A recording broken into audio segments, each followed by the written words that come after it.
Hi అండి, అందరికీ నమస్తే. దోసకాయ పచ్చడి చేసుకుందాం.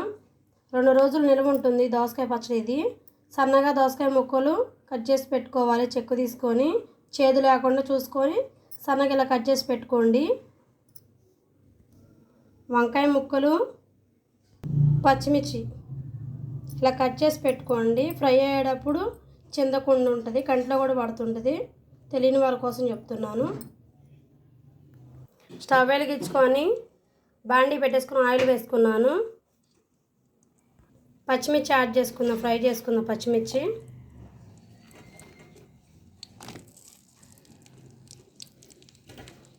మనం తినే కారాన్ని బట్టి వేసుకోవచ్చు. కొంచెం స్పైసీగా తినే లెక్కైతే కొంచెం ఎక్కువ వేసుకోండి. స్పైసీ తక్కువ తినేవాళ్ళు కొంచెం తక్కువ వేసుకోండి. ఒకసారి మిక్స్ చేసుకుందాం అంతా కలిసేలాగా. ఆయిల్లో చక్కగా పచ్చిమిర్చి ఫ్రై చేసుకోవాలి.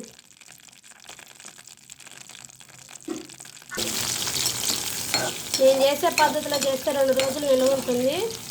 దోసకాయ పచ్చడి టేస్ట్ బాగుంటుంది. సద్దువాసన రాకుండా, స్మెల్ రాకుండా చక్కగా బాగుంటుంది. చక్కగా ఫ్రై అయ్యి ఇప్పుడు కట్ చేసి పెట్టుకున్న వంకాయ ముక్కలు యాడ్ చేసుకుందాం. ఒకసారి మిక్స్ చేసుకుందాం. చక్కగా వంకాయ ముక్కలు, పచ్చిమిర్చి ముక్కలు ఫ్రై అవ్వాలి.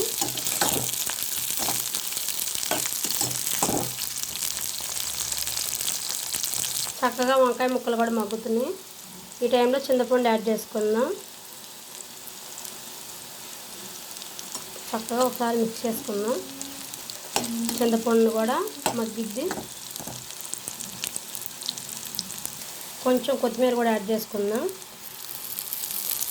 ఆయిల్లో ఫ్రై అవ్వాలి.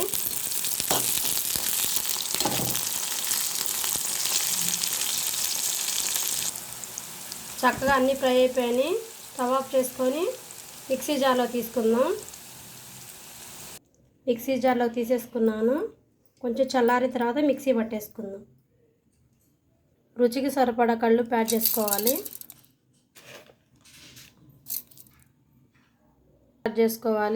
జీలకర్ర వేసుకుంటున్నాను. వెల్లుల్లి రెబ్బలు కూడా యాడ్ చేసుకున్నాను. చక్కగా మూత పెట్టేసి మిక్సీ పట్టేసుకుందాం.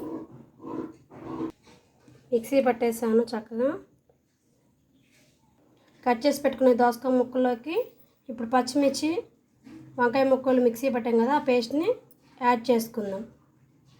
వంకాయలు, పచ్చిమిర్చి పేస్ట్ చక్కగా అంతా కలిసేలాగా కలుపుకోవాలి. దోసకాయ ముక్కలు పట్టేలాగా అంతా మిక్స్ చేసుకుందాం. చక్కగా అంతా కలిసేలాగా అలా మిక్స్ చేసుకోవాలి.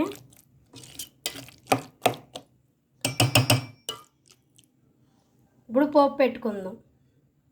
స్టవ్ వెలిగించుకొని బాండీ పెట్టేసుకొని ఆయిల్ వేసుకున్నాను. ఇప్పుడు పోపు వేసుకుందాం.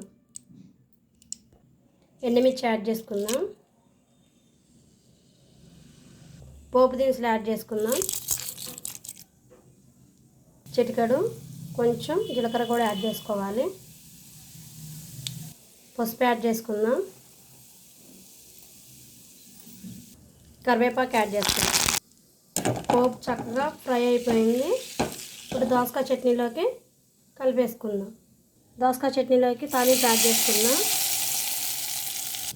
ఒకసారి మిక్స్ చేద్దాం పోపు అంతా కలిసేలాగా.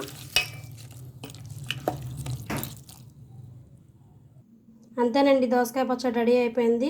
2 రోజుల పాటు నిల్వ ఉంటుంది. టేస్ట్ బాగుంటుంది. ట్రై చేయండి, కామెంట్ చేయండి మీకు ఎలా వచ్చిందో. నేను చేసిన దోసకాయ పచ్చడి కానీ మీకు నచ్చినట్లయితే లైక్ చేయండి, షేర్ చేయండి. మా ఛానల్ని సబ్స్క్రైబ్ చేసుకోండి. బాయ్.